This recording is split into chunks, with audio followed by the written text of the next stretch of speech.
ভিডিওটা হয়তো কালকে হয়ে গেছিলো। তো সায়েন্সের ভিতরে ডিস্টেন্স ব্লাডার পাবেন, পালপেবল পাবেন, আর হচ্ছে যে ডিআরই এক্সামিনেশন, অর্থাৎ হচ্ছে rectal examination, digital rectal examination, এটা হচ্ছে সবচেয়ে বেশি ইম্পর্ট্যান্ট।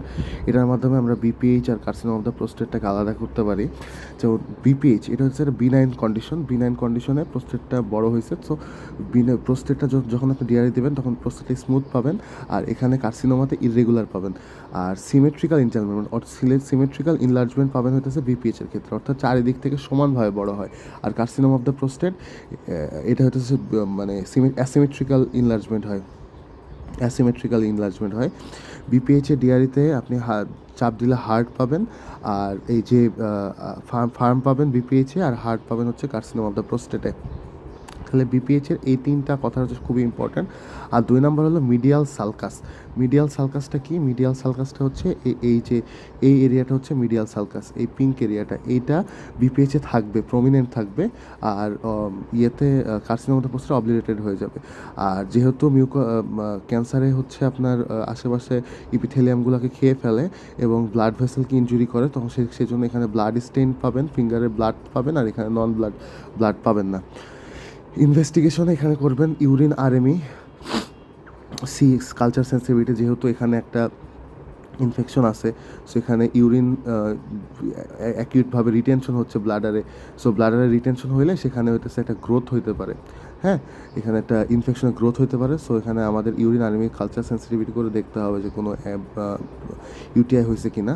তারপরে ফ্লো যেহেতু কমে যায়, ঠিক আছে, পোর ফ্লো যেহেতু হয়, তো ফ্লোমেট্রিটা করতে হবে। ইউএসজি করব কেউবি রিজনের, সেখানে আমরা দেখতে পারি। আর হচ্ছে পিএসএ, প্রোস্টেটিক স্পেসিফিক অ্যান্টিজেন, এটা নর্মাল হচ্ছে 4 ন্যানোগ্রাম পার মিলিলিটার। এটা হচ্ছে যদি মাইল্ডলি বাড়ে সেক্ষেত্রে হচ্ছে আমরা চিন্তা করি হচ্ছে বিপিএইচের, আর যদি 35-এর উপরে হয়ে যায় সেক্ষেত্রে আমরা কার্সিনোমা চিন্তা করে ফেলি। ট্রিটমেন্ট এখানে 3 স্টেপ ট্রিটমেন্ট। একটা হলো পেশেন্টকে আসছে, ডায়াগনোসিস করছেন, তারপর আপনি অ্যাডভাইস দেবেন রাতে বেশি পানি খাবেন না। রাত্রের পানি খাইলে কী হবে? রাত্রের পানি খাইলে উনি তো পেশাব করবে না, তখন এটা হইতেছে মানে এই ইউরিনটা বেশিক্ষণ ব্লাডে থাকলে তো ঝামেলা শুরু হয়ে যাবে। চা কফি কম খাবেন, কারণ চা কফি হচ্ছে ডায়োরিটিক্স। তারপর হচ্ছে মেডিকেল ট্রিটমেন্ট আমরা আলফা ব্লকার দিই। আলফা ব্লকার কেন দিই? এই যে ইন্টারনাল স্ফিংটার যেটা আছে সেটাকে রিল্যাক্স করার জন্য। এই যে ইউরেথ্রার পাশে যে স্ফিংটার আছে, এক্সটার্নাল স্ফিংটার আর হচ্ছে ইন্টারনাল স্ফিংটারটাকে রিল্যাক্স করার জন্য আমরা আলফা ব্লকার ইউজ করি। কী করি? টামসুলোসিন, প্রাজোসিন, টেরাজোসিন এগুলো দিই।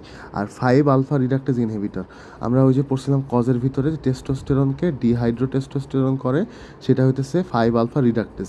তো এই এনজাইমটাকে যদি আমরা ইনহিবিট করতে পারি তাহলে আমাদের টেস্টোস্টেরন লেভেলটা ঠিক থাকবে এবং ওই টেস্টোস্টেরনটা কনভার্ট হবে না, যার কারণে হচ্ছে আমার এখানে কী ইউজ করা যায়? ফিনাস্টেরাইড। আর সার্জারি কি? একটাই বলবো, সেটা হচ্ছে trans urethral resection of prostate. সার্জারির মধ্যে আমরা টার্পটা পড়বো।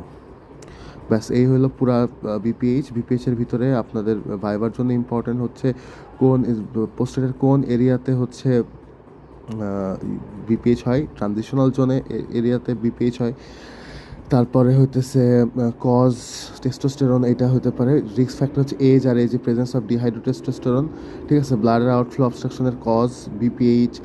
তারপর হচ্ছে bladder neck stenosis, bladder neck হাইপারট্রফিটা কেন হয়? যখন এখানে একটা স্ট্রিকচার আউটফ্লো যদি অবস্ট্রাকশন হয়, ঠিক আছে, তখন কি হয়? এখান থেকে ইউরিনটা এখানে জমা হয়, তো ব্লাডার মাসলগুলো তখন কন্ট্রাক্ট করে, বেশি করে কন্ট্রাক্ট হয়। তো কন্ট্রাক্ট হইতে আলটিমেটলি ব্লাডারের যে ডেট্রোসার মাসল, এটা হাইপারট্রফি হয়ে যায়। আলটিমেটলি একটা সময় এসে কি হয়? সে উইক হয়ে যায়, এবং উইক হওয়ার পরে তখন কি ফ্রিকোয়েন্সি দেখা যায়? তখন হচ্ছে ইউরিনে ফ্রিকোয়েন্সি দেখা যায়, তারপরে ইনকন্টিনেন্স দেখা যায়। তখন সে কাজ করতে পারে না, তখন সে পেশাবটা ধরে রাখতে পারে না, ঠিক আছে। আর কার্সিনোম অফ দ্য প্রোস্টেট ছিল, আর সাথে ছিল হচ্ছে ইউরেথ্রাল স্ট্রিকচার। আর এখানে সিমটমস হচ্ছে এই যে হিপডেস বলছি, আর হচ্ছে এখানে সিনারিও আসবে ডিফিকাল্টি ইন পাসিং ইউরিন।